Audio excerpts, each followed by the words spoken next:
Hello guys, welcome to my YouTube channel. কেমন আছো তোমরা? এখন আমরা কথা বলবো হচ্ছে 2025-এর আপকামিং মোস্ট অ্যান্টিসিপেটেড ফিল্ম। ঠিক আছে, কোন ফিল্মগুলো আছে যেই ফিল্মগুলো নিয়ে অডিয়েন্সদের মধ্যে সব থেকে বেশি অ্যান্টিসিপেশন আছে এবং সব থেকে বেশি অডিয়েন্স যেই ফিল্মগুলোর জন্য ওয়েট করে আছে, সেই ফিল্মগুলো কোন কোন ফিল্ম, মানে সেই ফিল্মগুলো কী কী।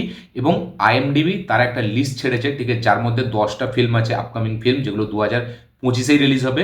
এবং আইএমডিবির মতে এই লিস্টটাতে যে ফিল্মগুলো আছে সেই ফিল্মগুলো হচ্ছে অডিয়েন্সদের মধ্যে, মানে এই ফিল্মগুলোকে নিয়ে সব থেকে বেশি হাইপ এবং সব থেকে বেশি অ্যান্টিসিপেশন আছে এই 10টা ফিল্ম নিয়ে। এবং সেই দশটা ফিল্ম কী কী, তার মধ্যে আপনাদের কোন স্টারের ফিল্ম, মানে আপনারা যাকে পছন্দ করেন সেই স্টারের ফিল্ম আছে নাকি, বা কোন ফিল্ম আছে যেই ফিল্মগুলো মানে সব থেকে বেশি যেই ফিল্মগুলো হাইপ আছে, তো সেটা নিয়েই কথা বলবো। বেসিক্যালি আইএমডিবি একটা লিস্ট ছেড়েছে যার মধ্যে 10টা সিনেমা আছে 2025-এ রিলিজ হবে সেই সিনেমাগুলি, এবং সেই সিনেমাগুলি সব থেকে বেশি কোন সিনেমাটাকে নিয়ে অ্যান্টিসিপেশন আছে এবং 1 থেকে নাম্বার 10 পজিশনে কোন কোন সিনেমা আছে এবং আপনাদের ফেভারিট স্টার আছে কিনা তার মধ্যে, সেই সব নিয়ে কথা হবে। চলো ভিডিওটা শুরু করা যাক। সব থেকে প্রথম যে সিনেমাটাকে নিয়ে সব থেকে বেশি হাইপ এবং বেশি অ্যান্টিসিপেশন আছে, যেটা আইএমডিবির মতে, এবং আমি একটা জিনিস বলে দিই, আইএমডিবি কিন্তু সবসময় যে ঠিক কিছু ডেটা দেয় এটা কিন্তু না। ঠিক আছে, আইএমডিবিতে আমরা অনেকবার দেখেছি যে কিছু আপকামিং সিনেমা যাতে সেই স্টার কাস্ট নেই, কিন্তু সেখানেও দেখি আমরা তাকে একটা অন্য স্টারের নাম সেখানে অ্যাড করা আছে, এটা আমরা প্রায় হতে দেখেছি। তো আইএমডিবির লিস্টের ওপর আমার খুব একটা হেভি ভরসা থাকে না, আমি জাস্ট তারা শেয়ার করেছে তো সেই হিসাবে একটা আপডেট আপনাদের সামনে রাখছি। আমার এই লিস্টের মধ্যে খুব একটা আমি মানে কি বলবো, অথেন্টিক আমার মনে হয়নি এই লিস্টগুলোর মধ্যে, কারণ আইএমডিবিতে আমি দেখেছি নানাভাবে নানা রকম চেঞ্জেস করা যায়, তো সেসব পরের কথা। তো নাম্বার 1 পজিশনে যেটা আছে সেটা হচ্ছে ভাইজান Salman Khan starrer upcoming film, যেটার নাম হচ্ছে সিকান্দার, ডিরেক্টেড বাই এআর মুরুগাডাস। নায়িকা হিসেবে আমরা রাশ্মিকা মান্দানাকে দেখতে পাবো। এই ফিল্মটা প্রডিউস করেছে সাজিদ নাডিয়াডওয়ালা। তো এই ফিল্মটা ঈদে রিলিজ হবে। এর টিজারও এসেছিল কিছুদিন আগে একটা, যেটা রিয়াকশন আমার হিন্দি চ্যানেলে লাইভ আছে, যেটা কপিরাইট স্ট্রাইক মারা হয়েছে। তারপরে বাংলা চ্যানেলও সেটা আমার মানে বাংলাতে রিভিউ করা আছে। যারা যারা বাংলা মানে চ্যানেলটি সাবস্ক্রাইব করেনি তারা গিয়ে অবশ্যই সাবস্ক্রাইব করুন এই চ্যানেলটা, এবং যারা হিন্দি চ্যানেলটাকে এখনো সাবস্ক্রাইব করেনি তারা লিঙ্ক ডেসক্রিপশনে আছে, গিয়ে অবশ্যই হিন্দি চ্যানেলটা সাবস্ক্রাইব করে নেবে। তো সিকান্দার নাম্বার 1 পজিশনে আছে, যেই ফিল্মটা নিয়ে অডিয়েন্সদের মধ্যে সব থেকে বেশি কৌতূহল, সব থেকে বেশি অ্যান্টিসিপেশন এই ফিল্মটাকে নিয়ে আছে। এবং হবে না কেন, কারণ সালমান খান সে এতদিন পর আসছে এরকম একটা অ্যাকশন জনরার মধ্যে, মানে এরকম একটা অ্যাকশন জনরা, এবং যেটাকে ডিরেক্টর কিনা এর আগে গজনি বানিয়েছে বলিউডের মানে ফিল্মের মধ্যে, যেটা কিনা সব থেকে ফার্স্ট 100 crore ক্লাবটা ওপেন করেছিল আমির খানের গজনি। সেই যে ডিরেক্টর এআর মুরুগাদোস, সে এই সিনেমাটিকে ডিরেক্ট করেছে। এবং এআর মুরুগাদোসের ফিল্ম যারা দেখেনি বা যারা দেখেছে তারা জানে যে এআর মুরুগাদোস কোন লেভেলের ডিরেক্টর। যারা দেখেনি তারা আমি গিয়ে বলবো এআর মুরুগাদোসের মানে ফিল্মগুলো অবশ্যই আপনাদেরকে চেক আউট করবেন। খুব দারুণ দারুণ ফিল্মসে বানায়। আমার খুবই একটা পছন্দের ডিরেক্টর এআর মুরুগাদোস। তো সে তার আপকামিং সিনেমা সিকান্দার, এটা আছে নাম্বার 1 পজিশনে আইএমডিবি লিস্টের মধ্যে, যে এই সিনেমাটাকে নিয়ে সব থেকে বেশি মানে মানুষ ওয়েট করছে এই সিনেমাটার জন্য।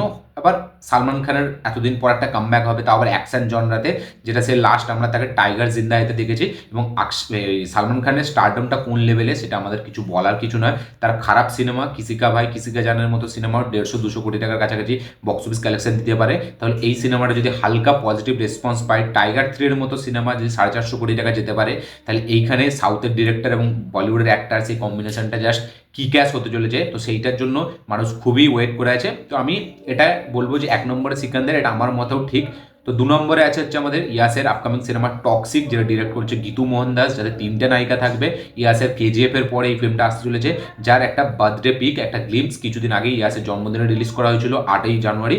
এবং সেটারও আমার রিয়াকশন আছে হিন্দিতে, লাইভ রিয়াকশন আছে হিন্দি চ্যানেলে। যারা সাবস্ক্রাইব আছেন তারা তো দেখতে পেয়েছেন, যারা এখনো জাননি সাবস্ক্রাইব করেননি, হিন্দি চ্যানেল লিঙ্ক ডেসক্রিপশনে দেওয়া আছে, অবশ্যই সাবস্ক্রাইব করে নেবেন। বাংলাতেও টক্সিকের বার্থডে পিক নিয়ে আমার কথা বলা আছে, আপনারা কি অবশ্যই ভিডিওটা দেখবেন। তো টক্সিক আছে 2 নম্বরে।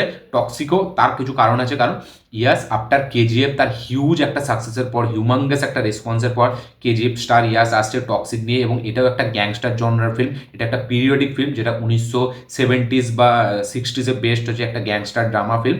মানে গ্যাংস্টার ফুল যে গ্যাংস্টার এরকম না, কিন্তু একটা টক্সিসিটি নিয়ে এই ফিল্মটা ডিল করছে। ঠিক আছে, টক্সিক ফেরি টেলি এরকম একটা কি নাম, গ্রোন আপ উইথ ফেরি টেল। তো দেখা যাক। এবং টক্সিক নিয়ে মানে যেহেতু ইয়াস আবার একটা অ্যাকশন জনরার ফিল্ম করছে, এবং গীতু মোহন দাস সে এর আগে একটা ফিল্ম বানিয়েছে যেটা আমার দেখা নেই, কিন্তু আমি শুনেছি সেই ফিল্মটা নাকি ব্যাপক একটা ফিল্ম। তো টক্সিক ইয়াস আফটার কেজিএফ আসছে, তো সেটা নিয়ে তো বিশাল লেভেল হাইপ আছে। এবং গ্লিমসটা যেটা বার্থডে পিক যেটা বেরোলো, সেটা কিন্তু ব্যাপক লেভেলের রেসপন্স পেয়েছে। এখন কিন্তু সব থেকে হাইয়েস্ট নাম্বার 1 পজিশনে আছে টক্সিকের গ্লিমস, যেটা কিনা 24 ঘন্টায় কত 36 মিলিয়ন না কত আরও বেশি, মানে সব থেকে বেশি 24 আওয়ার্স সব থেকে বেশি মানে মানুষ দেখেছে হচ্ছে আমাদের টক্সিকের গ্লিমস, যেটা কিনা নাম্বার 1 পজিশন আছে। এই রেকর্ডটা কিন্তু প্রথমে ছিল পুষ্পার কাছে, পুষ্পা 2কে হারিয়ে কিন্তু এখন আছে টক্সিকের কাছে। 3 নম্বর পজিশনে যেটা সিনেমাটা আছে সেটা হচ্ছে Rajinikanth starrer film, directed by Lokesh Kanagaraj. ফিল্মটার নাম হচ্ছে কুলি, মিউজিক বাই অনিরুদ্ধ। তো এই ফিল্মটা আছে 3 নম্বরে, যেটা সামারের দিকে রিলিজ হবে, গরমকালে। তো রজনীকান্ত সে জেলারের মতো সিনেমা দিয়ে বুঝিয়ে দিয়েছে যে সে 72 বছরে কী করতে পারে। অলরেডি জেলার 2 এর কালকে প্রোমো এসছে, যেটা দুর্দান্ত রেসপন্স পেয়েছে, ব্যাপক লেভেলের একটা মানে কি বলবো একটা হাইপ জেনারেট করে দিয়েছে। এবং তারপরে সে লোকেশ কানাগরাজের মতো ডিরেক্টরের সাথে আসছে, যে কিনে এর আগে বিক্রম বানিয়েছে, মাস্টার বানিয়েছে, লিও বানিয়েছে, আমাদের ক্যাথি বানিয়েছে, এবং তার সিনেমাটিক ইউনিভার্স আছে নিজস্ব। তো সবাই মনে করছে যে কুলি সিনেমাটাও হয়তো মেবি সেটার সাথে কানেক্ট হতে পারে এলসিইউতে। কিন্তু আমি বলে রাখি যেটা কুলি সিনেমাটা কিন্তু পুরোপুরি আলাদা একটা সিনেমা, কোথাও এটা এলসিইউর পার্ট না।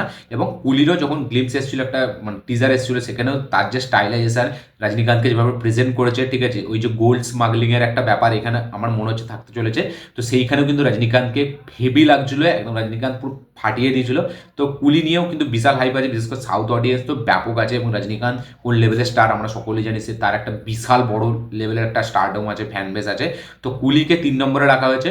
4 নম্বরে আছে অক্ষয় কুমারের একটি সিকুয়েল, যেটার নাম হচ্ছে হাউসফুল 5, যেটা সাজিদ নাডিয়ারওয়ালা প্রোডাকশন হাউস থেকে আসছে, যেটা জুন মাসে রিলিজ হবে, কুরবানি ঈদের সময় আমার যতটা মনে হয়। তো হাউসফুল 5 আছে 4 নম্বরে, যেটা একটা মাল্টি স্টারকাস্ট ফিল্ম। এবং হাউসফুলের কিন্তু ব্যাপক একটা রেসপন্স আছে, আমরা দেখেছি। হাউসফুল কিন্তু খুব মানে ভালো একটা ফ্র্যাঞ্চাইজ, এবং তার প্রত্যেকটা ফিল্ম কিন্তু আমার যথেষ্ট হেভি লাগে, হেভি এন্টারটেনিং, হেভি কমেডি থাকে ওতে, এবং প্রত্যেকের পারফরমেন্স কিন্তু খুব ভালো থাকে হাউসফুলে। এবং হাউসফুল নিয়ে আমি বেসিক্যালি খুব এক্সাইটেড।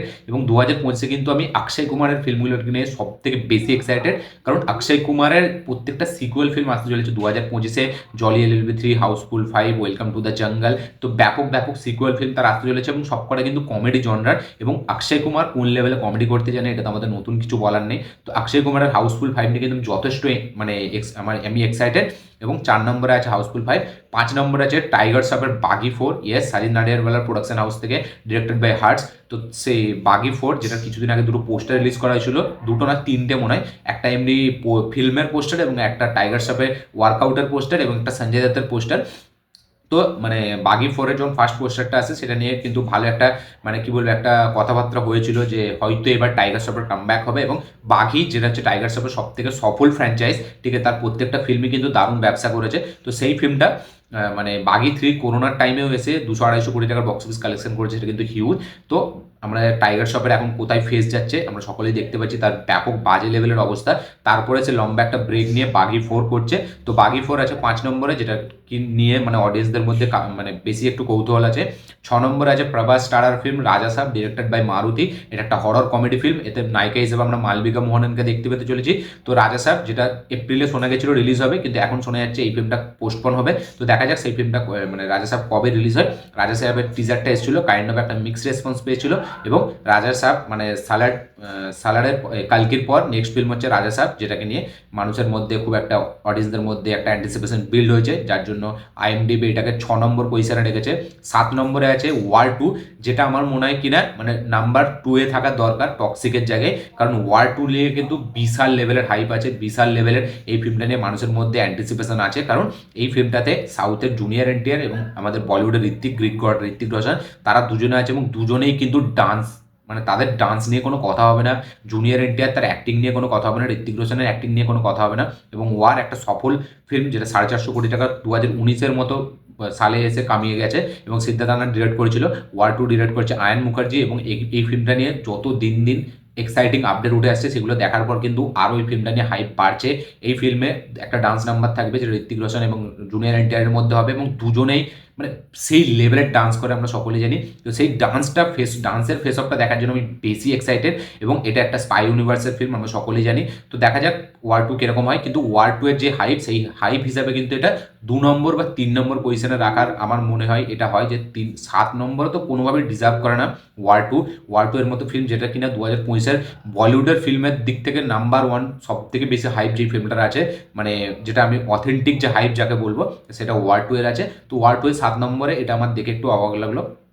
তারপরে আছে 8 নম্বরে Lucifer 2, Mohanlal starrer film Lucifer, যেটা কিছু বছর আগে এসেছিল, যাতে বিবেক ওবরাই ছিল।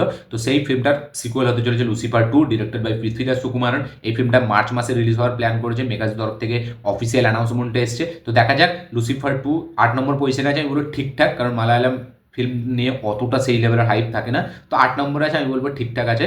নাম্বার 9-এ আছে, যেটি 31 তারিখ রিলিজ হতে যাচ্ছে, শাহিদ কাপুর এবং Pooja Hegde starrer film, directed by Roshan Andrews. ফিল্মের নাম হচ্ছে দেবা, যেটা 9 নম্বর পজিশনে আছে, যেটা 31 জানুয়ারি রিলিজ হচ্ছে।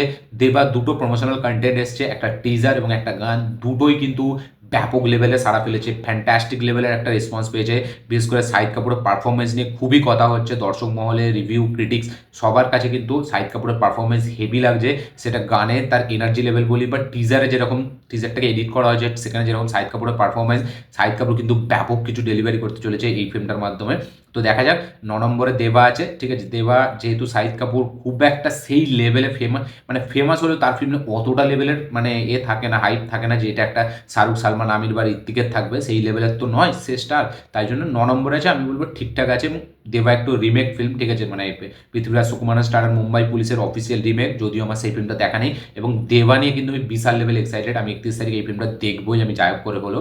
10 নম্বরে আছে ভিকি কৌশল, রশ্মিকা মান্দানা স্টারার ফিল্ম ছাবা, যেটা ছত্রপতি শিবাজি মহারাজের ওপর এই ফিল্মটা হতে চলেছে।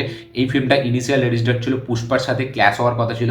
তো আমি তো বলবো সব থেকে স্ট্রং ডিসিশন 2024-এ যদি কেউ নিয়ে থাকে, সেটা হচ্ছে ভিকি কৌশলের এই ফিল্মটা ছাবার মেকার্সরা, যেটা ম্যাডক ফিল্মস, ঠিক আছে, তারা এই ফিল্মটার প্রডিউসার। তো ছাবা ফেব্রুয়ারিতে আসার কথা আছে, ফেব্রুয়ারি 14 তারিখ।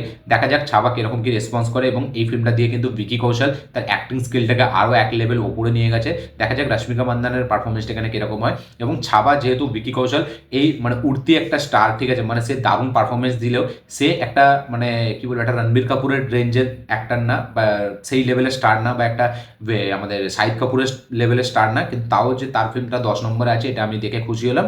তো আইএমডিবির লিস্ট অনুযায়ী আমি বলবো, যেরকম 1 নম্বরে সিকান্দার, 2 নম্বরে টক্সিক, 3 নম্বরে কুলি, 4 নম্বরে হাউসফুল 5, 5 নম্বরে বাগি 4, 6 নম্বরে রাজা সাব, 7 নম্বরে ওয়ার 2, লুসিফার 8 নম্বরে, 9 দেবা এবং ছাবা 10 নম্বরে। তো এর মধ্যে বাগি 4কে আমি রাখতাম হচ্ছে 9 নম্বরে, আচ্ছা দেবাকে রাখতাম হচ্ছে 8 নম্বরে, এবং 10 নম্বরে যেরকম ছাবা আছে ছাবা, এবং 10 নম্বরে লুসিফার 2 থাকতো, এবং 9 নম্বরে থাকতো ছাবা, 8 নম্বরে থাকতে হচ্ছে আমাদের দেবা, 7 নম্বরে থাকতে হচ্ছে আমাদের বাগি 4। আচ্ছা যদি 6 নম্বরের কথা বলি, 6 নম্বরে থাকতো আমাদের হাউসফুল 5, 5 নম্বরে থাকার কথা রাজা সাহেব, আমাদের 4 নম্বরে থাকার কথা হচ্ছে কুলি, 3 নম্বরে থাকার কথা হচ্ছে টক্সিক, 2 নম্বরে থাকার কথা হচ্ছে ওয়ার 2, 1 নম্বরে সিকান্দার। ঠিক আছে, সালমান খানের ফিল্ম, এক্সপেকটেশন তো বিশাল লেভেলে থাকবে, হাইপ তো তুঙ্গে থাকবে, কিন্তু ওয়ার 2কে আমার মনে হয় 2 নম্বরে রাখার কথা। তাই জন্য আমি যেরকম বললাম যে আইএমডিবির লিস্ট নিয়ে কিন্তু আমি খুব একটা হেভি বিশ্বাস যে করি সেরকম না, কিন্তু একটা লিস্ট শেয়ার করলো, সেই আপডেটটা আমি আপনাদের সাথে শেয়ার করলাম। আপনাদের কি মনে হয় এই যে 10টা লিস্ট আছে, এই 10 এই লিস্টে যে 10টা ফিল্ম আছে, এই ফিল্মগুলো number 1 wise, number 2 wise, number 3 wise কোন ফিল্মগুলো পরপর থাকার কথা, কোন ফিল্মগুলো নিয়ে বেশি এক্সপেকটেশন আছে, বেশি হাইপ আছে, বেশি অ্যান্টিসিপেশন আছে, সেগুলো অবশ্যই কমেন্টে লিখে জানাবেন। এবং আপনাদের এই যে ফিল্মগুলো আছে তার মধ্যে কোন স্টারের আপনারা ফ্যান্স, কোন ফিল্মের জন্য আপনারা বেশি ইন্তজার করছেন, সেটা অবশ্যই কমেন্টে লিখে জানাবেন। ভিডিওটি ভালো লাগে থাকলে লাইক, শেয়ার, কমেন্ট করে দেবেন। চ্যানেলটি নতুন হলে চ্যানেলটিকে সাবস্ক্রাইব করবেন, বেল আইকনটি প্রেস করতে ভুলবেন না। দেখা হচ্ছে পরের ভিডিওতে, ততক্ষণের জন্য।